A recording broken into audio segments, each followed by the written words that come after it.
orang-orang yang mereka mati dalam keadaan mereka masih nyimpan harta, mereka masih terus kemudian kayak belum menyelesaikan harta-harta ini untuk apa, selama di dunia jarang bersedekah, jarang berbuat baik, maka mereka bilang, ya Allah, hidupkan aku sebentar aja di dunia supaya aku bisa bersedekah. Karena manusia itu makhluk yang tidak bisa untuk apa adanya. Dia harus mencari pola, dia harus mencari jawaban daripada semua ini. Dia harus mencari penjelasan. Nah, hasil daripada penjelasan ini ketika dia misalnya tidak bisa menjelaskan, akhirnya dia jump into conclusion. Contoh misalnya kayak gini, karena dia nggak bisa jelasin ini jin, karena nggak bisa jelasin ini hipnotis, karena nggak bisa jelasin ini takdir, ini nasib. Padahal dia malas sebenarnya. Sebenarnya bisa dijelasin sih sebenarnya kalau kita mikir. Ada orang yang mikirin mati jadi positif, ada orang yang mikirin mati jadi negatif.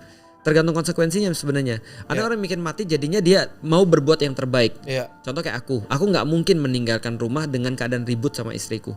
Karena aku takut ketika aku pulang dia sudah nggak ada, atau aku yang nggak pulang.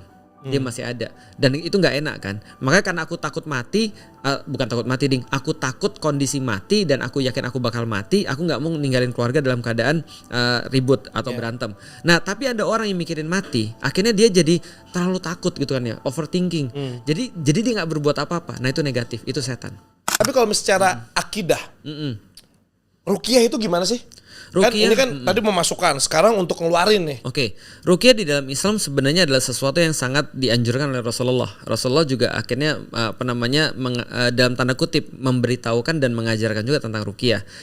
Dan bahkan mengajarkan ruqyah mandiri juga kepada orang-orang, yaitu dengan menggunakan Al-Quran misalnya. Oh sendiri kan, mandiri itu maksudnya. Okay. Dengan niat untuk meruqyah gitu kan ya. Jadi artinya kata ruqyah ini berkaitan dengan bagaimana cara kita menjaga kesehatan mental tubuh kita, misalnya dengan dibacaan Al-Quran. Misalnya juga ketika ada seorang yang tersengat kalajengking itu, terus kemudian bengkak, terus kemudian sakit. Rasul kemudian nanya, lalu kamu apain sahabatmu itu? Aku ruqyah dengan suratul Fatihah, kata sahabat itu. Maka kata Rasul, kok kamu tahu? Iya, karena ini adalah menyembuhkan, kata Rasulullah. Jadi suratul Fatihah itu bisa digunakan untuk menyembuhkan, kan ruqyah kan untuk menyembuhkan. Berarti bukan melulu tentang jin. Goib. Betul, goib. Jadi contoh misalnya kayak gini ya, ada orang taruhlah misalnya kesurupan, maka kita harus tahu dulu bahwa kesurupan itu ada 3 kan ya. Bisa jadi tadi bagian daripada medis, atau bisa jadi adalah bagian daripada entertain atau dia sengaja, atau yang ketiga adalah bagian daripada jin bisa jadi. Nah, misalnya contoh kayak aku pernah nanya sama Ustadz Faizan misalnya tentang jin itu gimana kalau misalnya iya memang ada kitab-kitabnya, dia bilang ulama-ulama yang bahas tentang jin, dan ketika jin itu ada kita terus membaca Quran yang mana supaya dia itu akhirnya tidak mau lagi di situ gitu maksudnya. Itu yang pertama tuh. Yang kedua kalau ini gimana medis. Nah, kalau medis jangan dibacain Quran. Kadang-kadang ada orang misalnya sudah problemnya itu sudah pada medis, dia masih maksain dibacain Quran. Boleh nggak? Boleh aja sih, cuma tidak menyembuhkan. Contoh misalnya kayak gini ya. Misalnya contoh ada orang misalnya kayak usus buntu misalnya. Itu nggak bisa dibacain Quran tuh. Harus pergi ke medis lalu terus kemudian operasi. Kemarin ada yang menarik, ada cerita dari orang-orang yang dia perilakunya kayak kerasukan. Benar-benar kayak kerasukan, dibacaan Quran nggak mempan, segala macam nggak mempan, lalu dibawa ke dokter neuroscientist, dibawa dokter dokter saraf. Ternyata di situ ada problem tumor otak. Nah, ternyata itu memang murni masalah medis, dan ketika tumornya sudah diangkat maka normal jadi perilakunya atau berangsur-angsur menjadi normal. Berarti memang bisa jadi ada bagian itu kan tadi kan halusinasi, delusi dan segala macam itu adalah bagian daripada otak kan ya. Otak kita ini kan sangat pintar sebenarnya. Impuls listrik seperti apa aja bisa untuk diartikan apa gitu maksudnya. Nah, kalau entertainment itu lebih mudah lagi. Makanya kemarin ada cerita kan kalau ada orang yang kerasukan di tengah jalan, coba dites dulu. Dikasih itu misalnya, kalau misalnya nggak mau, kalau saya nggak mau berarti dia entertain. Harusnya kan dia mau kan, karena kan makanya jin kan, kalau teror kan makanya jin kan. Nah, jadi itu salah satu contoh. Tapi aku terus terang nggak tahu yang mana balik lagi. Tadi. Which. Tapi dulu tuh aku pernah waktu zaman SMA ya, sebelum SMA tuh aku masih penakut sih, masih takut sama hal-hal yang berbau gaib, hantu dan segala macam gitu. Jadi dulu itu kita itu belum terpapar dengan teknologi. Jadi kayak misalnya TV juga baru TV aja, belum ada YouTube, belum ada apa segala macam gitu. Jadi awal muasalnya itu kalau denger rekaman kaset itu waktu SD ya. SD dan ya kalau nggak salah ya. Yang ada orang kemasukan, direkam suaranya, terus akhirnya ini siapa gitu ditanya-tanyain itu sempat lumayan mengerikan. heboh tuh di zaman-zaman waktu di Bogor kita gitu dengerin. Ikan pari udah pernah lihat loh, ikan pari. Anak tidak berbakti pada orang tua jadi ikan pari. Oh belum tuh yang itu. Oh belum, nanti diminta sama ini kayaknya orang-orang tahu nih. Oh ya oke. Nah aku dengernya sampai akhirnya mereka ngomong ini tuh saya tuh dari sini segala macam. Terus awal tuh kayak ngomong aing mau kayak gitu makanya. Akhirnya jadi karena keinget waktu kecil jadi kadang-kadang suka bercanda gitu kan aing mau kalau gitu. Itu betul. Tuh dari SD tuh. Okay. Nah terus ada lagi di di bagian keduanya jadi itu kayak kumpulan gitu Tat yang direkam di kaset gitu. Oke. Pas di bagian kedua kayak misalnya ada jin yang masukin manusia nih orang gitu. Akhirnya ditanya-tanya nih sama si ustadznya gitu kan segala macem. Terus ceritanya mau dibacain doa gitu. Ternyata jinnya lebih pinter baca doanya dibandingin manusia. Nah itu gimana tuh Tat? Iya. Nah itu dia tuh. Kemarin tuh juga aku kita modalnya cuma Al-Fatihah doang lagi. Aku nanya tentang fenomena seperti itu, termasuk fenomena indigo dan segala macam. Ternyata di sains itu ada penjelasannya juga. Jadi otak manusia itu sebenarnya merekam segala sesuatu secara vivid sebenarnya. Kayak sekarang nih misalnya, aku tuh sebenarnya sudah ngerekam semua ini sebenarnya. Cuman membangkitkan lagi ingatan itu soalan yang lain. Nah jadi ada untuk storingnya ada terus kemudian untuk kayak ngeluarinnya ya kalau misalnya kayak inilah kayak memory card ada read sama write speed lah kira-kira begitu. Nah otak kita juga sama tuh. Nah ternyata pernah kejadian ada fenomena di dunia medis balik lagi di dunia para ahli saraf gitu. Mereka melihat ada orang-orang ini biasa aja tapi setelah kecelakaan motor orang Indonesia tiba-tiba ngomong bahasa Inggris fluent banget. Pernah dengar juga nih yang kayak gini-gini ya. Sebelumnya belum ada sama sekali, tapi tiba-tiba fluent banget. Kenapa? Ternyata ada bagian otaknya yang kena. Lalu terus kemudian dia kehilangan bahasa Indonesia dan tiba-tiba bisa benar-benar lancar bahasa Inggris. Padahal dia nggak pernah belajar sama sekali dan nggak pernah keluar negeri sama sekali. Nah terus kemudian dilihat dari mana? Ternyata dia nonton memang film-film itu. Cuma dia nggak pernah belajar. Tapi itu sudah masuk ke otak kita. Sudah kerekam. Nah tapi ya kita tahulah sebagian besar atau 97% daripada apa yang kita lihat dan kita dengarkan kita lupa. Gitu kan ya. Nah jadi dia kebetulan kena masalah di satu titik. Akhirnya enhance di titik yang lain. Yaitulah cara kerja otak yang sampai sekarang mereka belum tahu juga. Ada lagi beberapa kasus. Ini temanku mabok baca Quran. Padahal dia pas lagi nggak mabuk nggak bisa baca Quran tuh. Hah? Iya gitu. Artinya ada penjelasannya juga. Basicnya nggak bisa baca Quran. Bukan, dia bisa baca Quran tapi nggak pernah baca Quran pas lagi nggak mabuk. Pas mabuk baca Quran tuh kayak ngafal Quran gitu. Nah ternyata itu tadi penjelasannya. Jadi ketika dia lagi mabuk, pertama rasa malunya hilang dan itu akhirnya mengeluarkan otaknya enhancing otaknya luar biasa tuh. Jadi otaknya di buff gitu ketika dia lagi mabuk. Walaupun aku nggak nyaranin mabuk ya, tapi ini terjadi pada dia betul tuh. Jangan. Karena ada orang yang mabuk keluarnya yang lain gitu kan. Iya benar. Aduh. Keluarnya rahasia bukan Al-Qur'an. Iya, biasa kan katanya orang mabuk tuh jujur katanya. Bener. Saya sih nggak tahu itu Tat. Iya, karena otaknya kan nggak ada filter lagi kan. Karena inhibisinya jadi nggak ada kan otaknya kan. Nah, artinya itu jadi keluar juga. Nah, jadi itu bisa dijelaskan juga dari titik itu sih sebenarnya. Artinya kalau ada orang misalnya dia kerasukan lalu terus kemudian dia kayak kemasukan dan segala macam tiba-tiba kok dia bisa melakukan hal-hal yang dia belum bisa dan seterusnya atau dia jadi kayak ngerti beberapa hal yang dia belum bisa. Nah, kita jadi kesimpulan orang kayak gini misalnya contoh ya kalau dia pas lagi kerasukan jadi pinter, kayaknya dia perlu kerasukan aja terus gitu kan. Tadi jujur pas Ustadz ngomong ada orang yang ketabrak kecelakaan motor jadi pinter bahasa Inggris.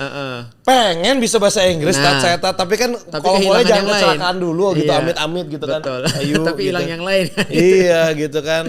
Jadi, tadi Ustadz sempat ngomong kayak kan lagi mabuk itu jujur gitu ya. Nih dikit aja nggak usah panjang-panjang kalau ini. Kalau misalnya ada orang nih Tat mabuk terus dia sholawatan Tat. Nah, kenapa tuh ya? Iya itu tadi berarti selama ini yang dipikir di kepala mungkin ada sholawat tadi. Nah keluarnya ketika mabuk tadi. Untungnya nggak yang rahasia kan gitu kan ya.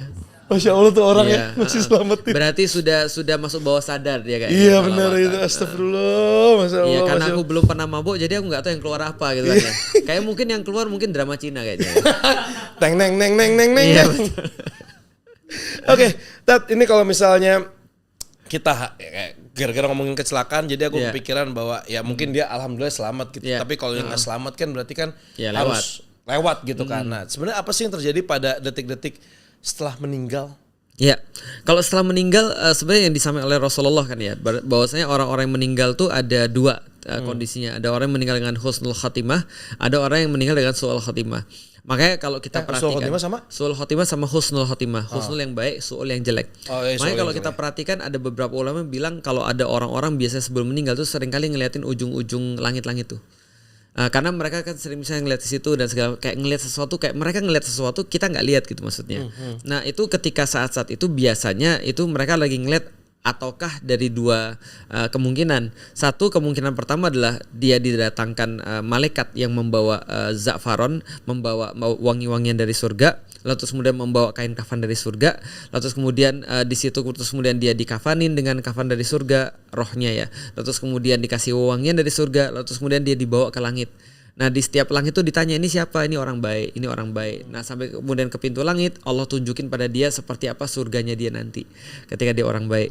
Nah setelah dia diperlihatkan surga, lalu kemudian dia lihat udah puas, ya udah turun dulu ya. Maka dia masuk lagi ke alam barzah di alam kubur. Oh nah, dikasih tahu dulu fasilitas yang dapat, trailernya. Dan di dalam kubur itu nanti dikasih trailer juga setiap pagi dan setiap petang, dan dia dapat rezeki, dikasih makan oleh Allah, kata Allah di dalam alam kubur itu. Dan dia di situ sudah mendapatkan nikmat sebelum nikmat. Itu adalah orang yang baik. Nah kalau orang yang jahat ya dia dibawain kafan daripada nerakanya Allah, lalu terus kemudian dipasang juga dipakaikan sesuatu yang berbau busuk gitu kan ya, dan malaikat pun datang dalam berbau busuk, mukanya jelek dan seterusnya. Dan dia dibawa ke langit juga dan ditunjukin nanti tempatnya seperti apa. Nah setelah ditunjuk tempatnya seperti apa, dia baru diturunkan lagi di alam barzah dan ditunjukkan pagi dan sorenya seperti apa tempatnya. Dan sebelum dia masuk neraka dia sudah tersiksa duluan. Karena itulah namanya siksa kubur salah satunya. Dia diperlihatkan tempatnya nanti. Gitu. Trailernya. Itu yang terjadi setelah mati. Nah, setelah di alam barzah kita nunggu berbangkit. Setelah nunggu berbangkit baru kita diadili, kita baru masuk ke tempat yang disediain. Nah, berarti kan kakek nenek atau buyut-buyut kita atau mungkin para ada di mana gitu ya? Iya kan, berarti kan sekarang mereka lagi ada di alam barzah. Alam barzah. Betul. Ya, berarti mereka masih menunggu nih sampai dibangkitkan kembali. Betul. Dan nggak keluar lagi. Ya serem sih kalau keluar lagi gitu kan. Nggak, maksudnya kayak berarti kita nggak pernah tahu nih kiamat kapan. Kita nggak pernah tahu kiamat kapan. Berarti kan akan dibangkitkan lagi katanya adalah setelah kiamat, hari kiamat gitu, hari akhir gitu kan. Betul. Berarti mereka selama ini menunggu aja gitu ya. Menunggu di alam barzah. Betul. Dan menunggu itu kan bisa jadi gini. Ada yang nanya sama aku, Ustadz kalau ada orang yang mati 1 hari sebelum hari kiamat gimana? Nunggunya sebentar dong. Sementara yang lain nunggunya lama. Nah itu saya baru mau nanya kayak gitu juga jujur. Nah konsep waktu di dalam alam barzah itu tidak menjadi konsep seperti kita. Jadi aku yakin Allah pasti akan memberikan itu secara adil. Nunggunya pasti sama. Walaupun nanti dibangkitnya 1 hari yang sama juga. Artinya tidak serta-merta kayak kita cuma 1 hari karena kita matinya sebelum hari kiamat gitu maksudnya. Tapi ya semuanya akan merasa lama sebenarnya di situ. Oke, tapi gini Tat, ketika meninggal, apa sih di detik-detik itu yang kita sebagai manusia yang akan disesali? Yang disesali, kata Allah di dalam Al-Quran yang pertama adalah kenapa aku tidak bersedekah. Itu yang pertama tuh. Jadi Allah katakan orang-orang yang mereka mati dalam keadaan mereka masih nyimpan harta, mereka masih terus kemudian kayak belum menyelesaikan harta-harta ini untuk apa, selama di dunia jarang bersedekah, jarang berbuat baik, maka mereka bilang ya Allah hidupkan aku sebentar aja di dunia supaya aku bisa bersedekah. Dan ini bisa dilogikakan dengan cara gini. Kalau kita sholat kan paling perlu 6 sampai 8 menit ya kira-kira ya. Kalau misalnya sama wudunya lah ya. Tapi kalau kita bersedekah atau puasa lebih lama lagi, perlu berapa jam. Kalau haji perlu berapa hari kan gitu kan ya. Tapi kalau bersedekah kan cuma sebentar aja. Jadi kalau kita punya duit langsung sedekah, pahala kita langsung dapat dan banyak banget kan sebenarnya. Nah, jadi orang-orang yang mati apa yang dia sesali pertama adalah dia mau bersedekah. Yang kedua, ada beberapa kisah tentang para sahabat yang ketika ada seorang sahabat kalau nggak salah namanya Sauban. Sauban ini tinggalnya sekitar 1 jam dari Masjid Nabawi. Dan satu waktu ketika dia itu tidak terlihat di masjid, padahal selalu pergi ke masjid, Rasul minta, oke yuk kita datengin sahabat ini, ada apa sih dengan dia? Ternyata meninggal. Padahal setiap hari pergi ke masjid tuh 5 kali sehari, dan perjalanannya berarti 1 jaman gitu kan ya. Dan ketika dia meninggal, dia dikatakan sama istrinya dia ngomong sesuatu sebelum meninggal. Pertama adalah kenapa tidak lebih jauh. Yang kedua adalah kenapa tidak kenapa tidak yang bagus. Yang ketiga kenapa tidak semuanya. Itu penyesalan dia tuh. Nah jadi orang-orang nggak ada yang tahu kenapa apa nih maksud omongannya. Rasul jelasin. Maksudnya begini, orang ini adalah orang yang ketika dia meninggal ketemu dengan malaikat yang bawa pahala-pahala dia dan ditunjukkan tempatnya di surga. Dia bilang kenapa nggak lebih jauh nih masjidnya. Padahal kalau bagi kita kan karena jalan ke masjid betul. Itu setiap langkahnya. Benar. Bagi kita 15 menit aja udah jauh. Bagi kita masjid kompleks saja jauh. Itu aja kadang-kadang masjid itu aja kita naik mobil. Betul. Tat kalau naik mobil dihitung nggak ya langkahnya? Dihitung. Dihitung. Itu mobilnya nanti akan bersaksi nanti. Nah gitu. Akhirnya dia bilang kenapa nggak yang lebih jauh gitu kan ya. Padahal sejam sudah dari Masjid Nabawi. Yang kedua kenapa tidak yang bagus? Karena dia punya dua pakaian, ada yang bagus, ada yang nggak terlalu bagus. Dan dia pada saat itu pakai yang nggak terlalu bagus ke masjid. Kenapa nggak yang bagus sekalian gitu maksudnya? Nah ini nih konsepnya sama nih. Kadang-kadang, kadang-kadang gue suka ngomong sama beberapa temen-temen kayak, kenapa sih lu kalau misalnya ke masjid nggak kayak lu mau kayak ke mall gitu? Betul. Wangi kayak keren kayak bersih sih. Kalau aku sih sukanya begitu kalau ke masjid. Walaupun aku masih sering skip juga sih. Ya maksudnya kan kadang-kadang kan kita lagi kegiatan apa segala macam gitu. Cuman kalau misalnya ya hari khusus lah atau misalnya Jumatan gitu kan bersih apa segala macam kan memang ada sunah-sunahnya juga kan gitu. Minimal kalau aku adalah pakaian yang biasa kita pakai ketemu orang. Nah, minimal tuh pakaian yang kita pakai untuk ke masjid. Artinya kalau misalnya pakaian rumah janganlah gitu kan ya. Kalau bisa jangan. Maksudnya kita pakai baju di rumah, maksudnya pakai baju tidur terus ke masjid pakai baju itu juga. Kita minimal pakai baju yang kita pengen ketemu orang juga. Kayak aku ketemu Mas pakai baju ini, berarti aku ke masjid juga pakai baju ini gitu maksudnya. Nah, yang ketiga adalah kenapa enggak semuanya? Karena dia bersedekah roti ke orang yang lapar, tapi orang itu terus kemudian dia bagi rotinya dia. Dia pikir kenapa enggak semuanya ya? Karena semuanya pasti pahalaku lebih besar. Tapi ya sebenarnya penyesalan orang-orang baik sih Mas ya. Penyesalan orang baik adalah dengan perkara-perkara yang dia tidak lakukan yang harusnya bisa dia lakukan. Karena setiap orang sekali lagi menyesal ketika masuk surga. Karena dia lihat surga yang lebih di atasnya. Dan dia mikir kenapa nggak seperti itu gitu maksudnya. Artinya ya setiap orang nyesal ketika masuk surga. Nah kalau orang yang masuk neraka penyesalannya adalah nggak ibadah.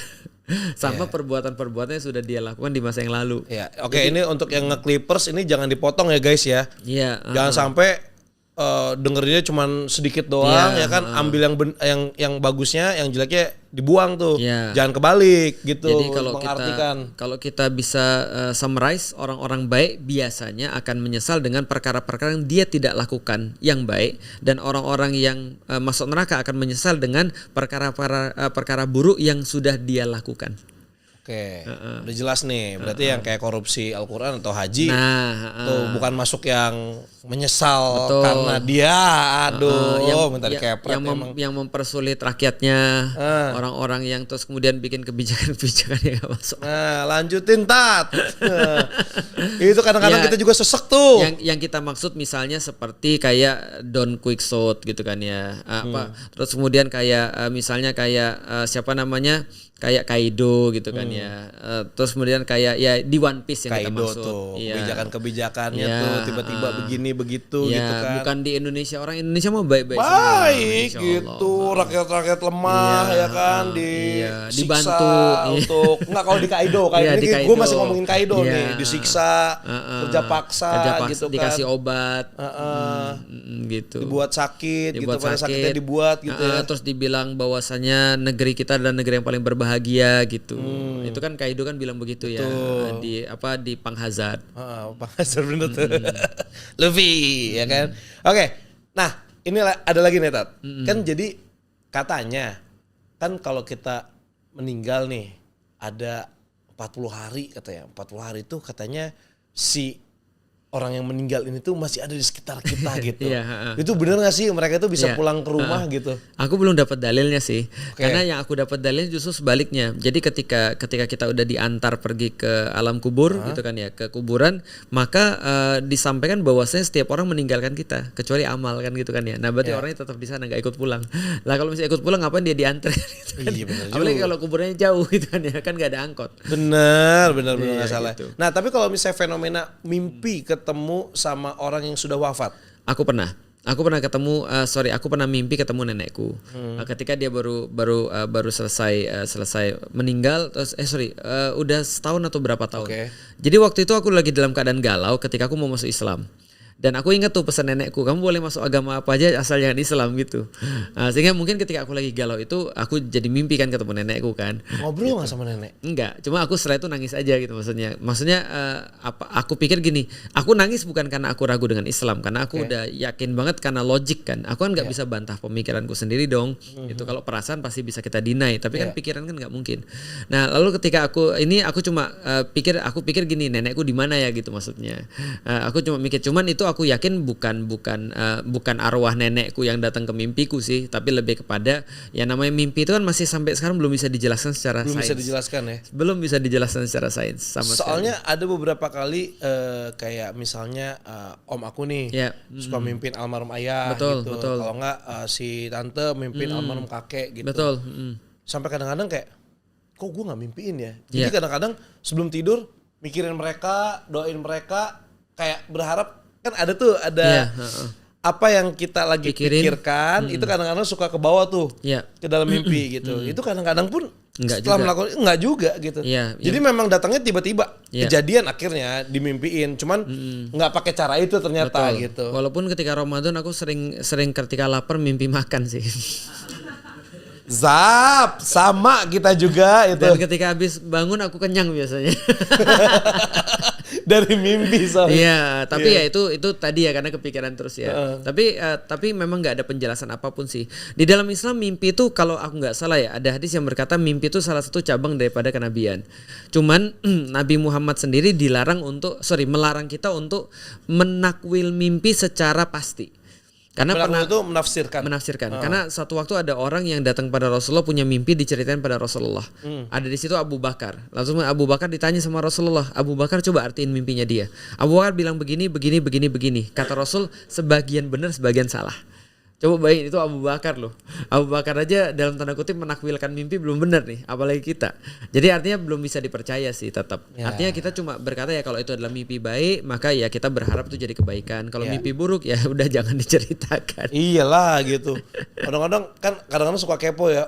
Kenapa ya tiba-tiba mimpinya mimpi ular? Kenapa ya mimpinya ini? Langsung gitu. buka ya tafsir mimpi ya. Apalagi sekarang ada ChatGPT. Ya gitu. Di zamanku juga ada kitab itu tuh. Karena orang-orang Cina kan punya mimpi seringkali diubah jadi nomor. Balik lagi. Mimpi pun jadi nomor. Ada tafsirnya Mas, belum tahu Mas. Tapi apakah gara-gara ini orang Cina banyak yang kaya? Nah, itu aku juga menyangsikan sih. Karena sebenarnya orang Cina bukan karena mimpi kayaknya, karena mereka ulet kayaknya. Oh, dan karena mereka CEO. Iya betul. CEO benar. yang jadi kok ini ya, jadi apa namanya office boy. Office boy gitu ya. Oke, Ustaz, tapi kenapa sih manusia itu tertarik sama gaib atau misteri? Manusia tuh sebenarnya punya satu sifat namanya curiosity. Curiosity itu adalah sesuatu yang bersifat embed pada manusia. Dan Allah sampaikan curiosity ini adalah satu-satunya jalan untuk mencapai keimanan sebenarnya. Karena itu rasa penasaran itu ya. Betul. Maka ketika dia curious, dia pasti kan perlu penjelasan terhadap segala sesuatu. Karena manusia itu makhluk yang tidak bisa untuk apa adanya. Dia harus mencari pola, dia harus mencari jawaban daripada semua ini. Dia harus mencari penjelasan. Nah, hasil daripada penjelasan ini ketika dia misalnya tidak bisa menjelaskan, akhirnya dia jump into conclusion. Contoh misalnya kayak gini, karena dia nggak bisa jelasin ini jin, karena nggak bisa jelasin ini hipnotis, karena nggak bisa jelasin ini takdir, ini nasib. Padahal dia malas sebenarnya. Sebenarnya bisa dijelasin sih sebenarnya kalau kita mikir. Nah makanya kata Allah itu, kalau kamu sebenarnya sudah nyari ilmu dan belajar ilmu, maka ketakutannya itu akan hilang sebenarnya. Jadi takut ini adalah hasil ketidaktahuan. Kalau kita nggak tahu, kita pasti takut. Contoh misalnya kayak gini ya, ini coba lihat nih, hantu ada polanya. Nih aku tanya ya. Kalau hantu tuh pakai baju, pantasnya pakai baju apa? Putih atau polkadot? Ya putih lah. Kalau polkadot lucu kan? Iyalah. Nah, maka itu maksudnya ada polanya. Rambut pendek atau rambut panjang? Panjang. Iya. Matanya sipit atau matanya belok? Terbelalak pasti belok. Kalau sipit kan lucu kan jadinya. Ini setan atau boyband kan itu kan misalnya. Dan dia semua punya pola. Tapi kalau pola itu kita ubah dikit aja itu jadi nggak menakutkan jadinya. Itu ilmu pola kan, jadi nggak menakutkan. Nah makanya zaman sekarang pola itu berubah. Makanya ada anak-anak Gen Z. Gua penasaran kenapa gua nggak pernah ketemu sama kuntilanak. Kenapa? Kalau ketemu gua mau ngajak konten pasti gua viral, gitu kan ya. Karena gitu kan. Karena beda urusannya. Kalau kita sama Gen Alpha tuh yang kayak gitu tuh pemikirannya tuh. Kalau mereka malah mau ngajak konten kuntilanak kan, sampai AI mereka bikin konten sama kuntilanak. Ya ada tuh yang ngasih makan apa tuh AI-nya gitu kan. Nah, kalau orang Cina beda lagi polanya. Setan mereka beda dengan setan kita. Tapi gitu. bukan lebih sereman setan kita ya? Nah, bagi orang Cina lebih serem setan mereka. Setan Cina kan cuma kasih kertas kuning doang gitu. Nah, itu dia bisa di sliding gitu kan ya. Iya kan begitu kan. Iya. Nonton banget tuh dari kecil tuh. Itu Sadako setannya Jepang itu introduksi daripada setan Indonesia. Setannya orang barat ada lagi setannya kayak Chucky dan segala macam. Nah, menurutku sih itu pola-pola sih. Nah, jadi balik lagi kalau sebenarnya kita belajar pola itu, kita jadi nggak takut. Tapi sebaliknya curiosity itu ketika kita sudah belajar, takutnya justru pada Allah, bukan pada manusia atau pada yang lain. Pada yang lain, ya.